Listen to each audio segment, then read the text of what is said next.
Here's some of the wood that I captured a couple years ago from the side of the road.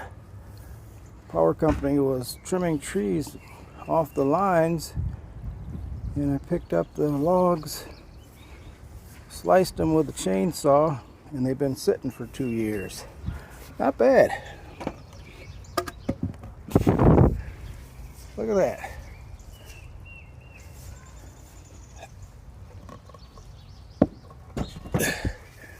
They're small pieces, but these would be expensive to buy.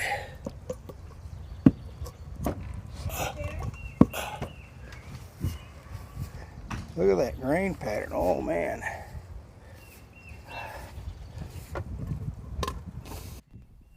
If you would like to see how I cut this free lumber, go to my channel, the WoodShop Stop. Be sure to like the video, share the video, and subscribe to the channel for future videos just like this one. Thanks for watching.